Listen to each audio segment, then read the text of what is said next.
It's a baseball night in Canada. Here we are indoors, the Rogers Center in Toronto. The Pirates and the Blue Jays, as the Bucks continue their road trip. They just took 2 of 3 in St. Louis, and they welcome in the 22-year-old rookie, Esperlin Valdez.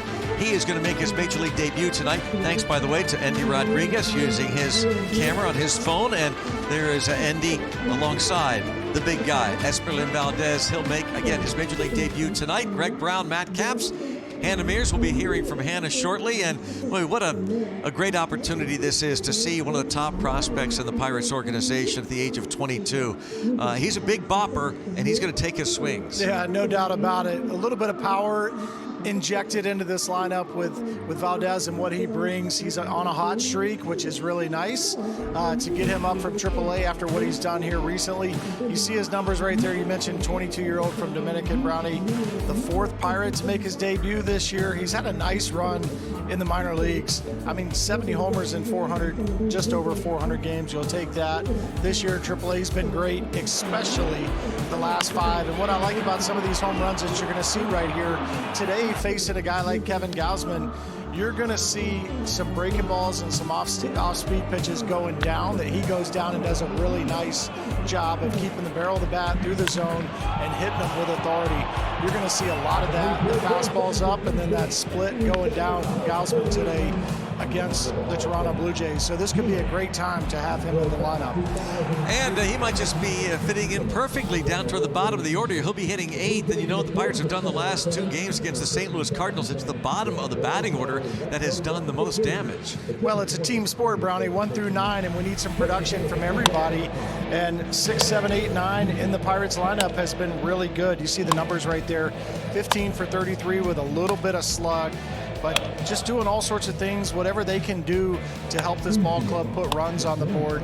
The bottom half of the lineup has certainly been doing that the last handful of games. They've picked things up with, of course, Ryan O'Hearn on the shelf for quite some time, so they are picking things up.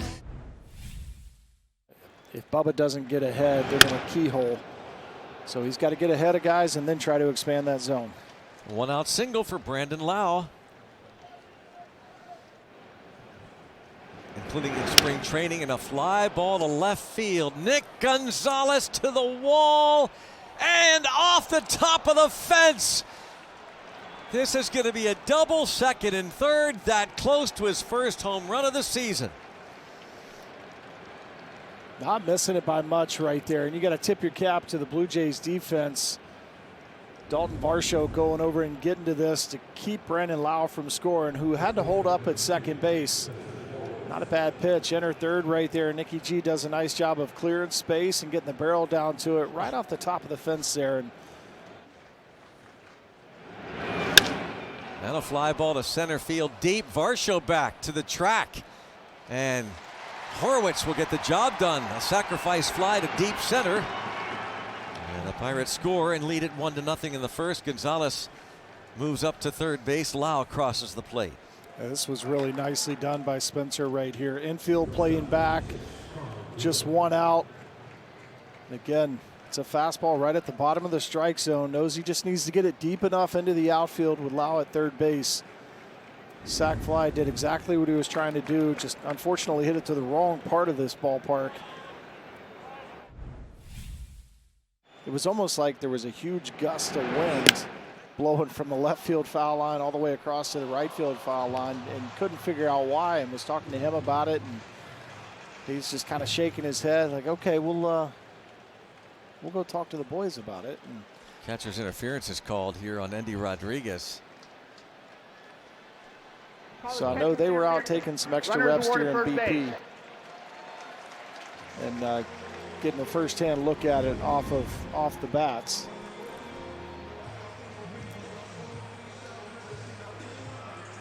You could see right away that mitt and Springer's reaction.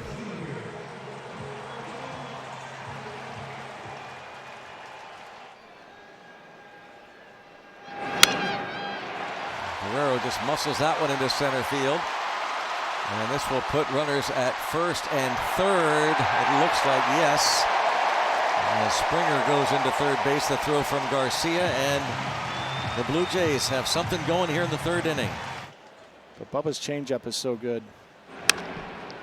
Ground ball, and they've got the runner caught between home and third, and Horowitz throws it away.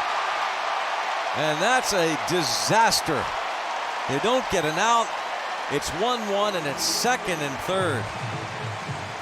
And this is a mistake right here by Spencer Horowitz. Looked like Bubba went with a changeup, got the result he was looking for with a ground ball to one of his infielders. And I can appreciate Spencer looking at the lead runner, George Springer.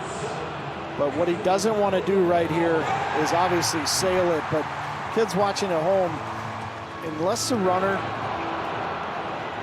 just puts his head down and starts running to the base that he started at. Rookie versus rookie here. Chandler. And Pinyango lines it into right. And this is going to give the Blue Jays a 2-run lead as Pinyango delivers on a 2-2 pitch. A 2-run double.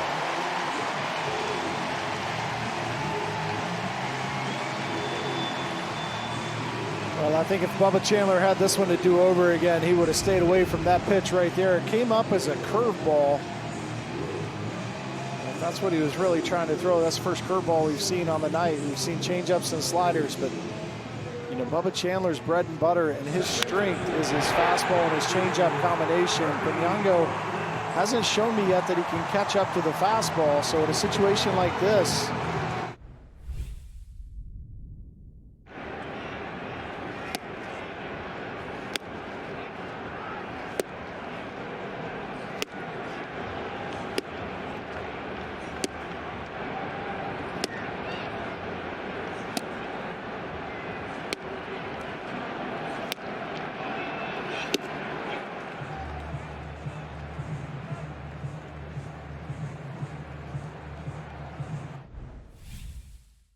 soft liner to short his last time up, struck out in his first at bat, and a ground ball base hit for the password. A leadoff single in the 7th. that's one way to do it right there. Don't wait around for Gossman to get to that slider that's been so good for him today, or the split finger that's always so good for him. Get a 93-mile-an-hour fastball that you can put a good swing on and drive it up the middle. See if this can kickstart something for the Pirates here. Mangum in the hole. Ground ball, and it's going to sneak through. Nobody at third. And it'll be first and third, and nobody out here in the 7th. I like this. Great base running by Garcia right there. Not that he wouldn't have gotten to third base anyway, but with the defensive positioning that we showed a little earlier in the at-bat, there was nobody at third base. Gossman was watching the ball go up to center, and Garcia could have walked on into third base. I got a good feeling right here. This is a good opportunity for Valdez. Check swing tapper, and now that Very move the runner from first to second, but Garcia has to hold at third. Did that feel like deja vu all sure over did. again, or what?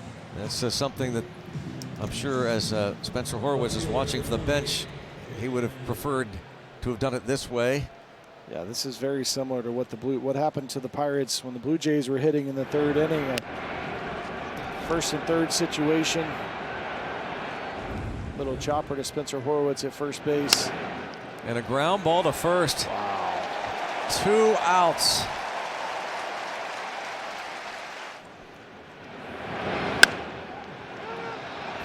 Pop up to left. 1 pitch and the final out.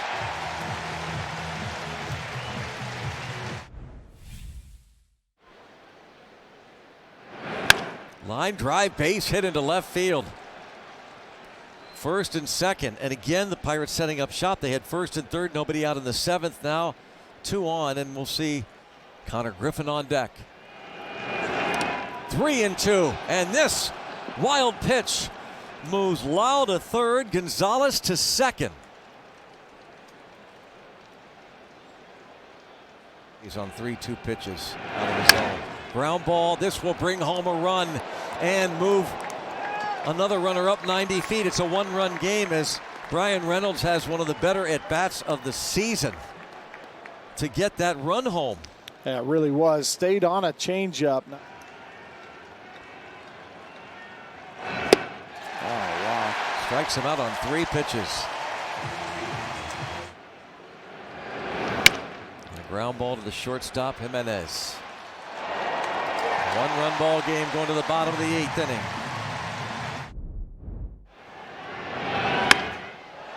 Down the line and left and deep. And gone. Did it get out of here? I don't think it got out of here. I didn't see Jim Wolf the umpire give the home run call. Yes, he right did. away. Did yes, he? he did. I saw him point fair, but I didn't see him He go gave up the right signal. away. Jim Wolf called it a home run, but the batter runner didn't think it was, and now the umpires will get together. That's why they set off the big horn and the lights. Traditional. Here's another look. Let's see where it hits. Oh, no, that's Top. on top That's of the not wall. a home run. No way. Yeah, that's the difference between this one. After review, the call on the field is confirmed. It is not a home run. Runner remains at second base. Line to right center. And this is over Valdez's head, and that run will score after all. 4-2.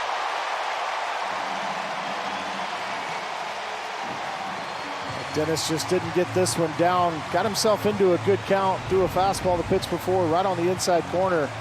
And he's trying to back foot this slider right here, so have it land essentially right at the foot of Sanchez. Leaves it up, leaves it right in the nitro zone of where most left-handers like the baseball, down and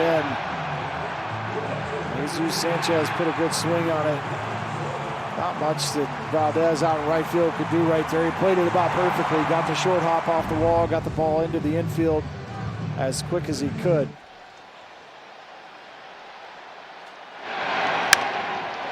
Other way, and that's fair.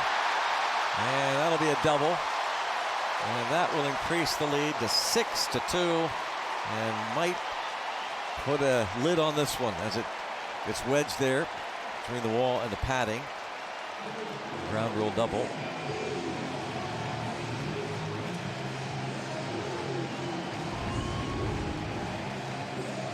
And again, like I was talking about, Santana trying to go in, maybe even in off the plate. See if he can get a swing and miss from George Springer, and just misses middle part of the plate. That's been the big difference between Dennis Santana the last couple of years and what we've seen out of him the last month and a half.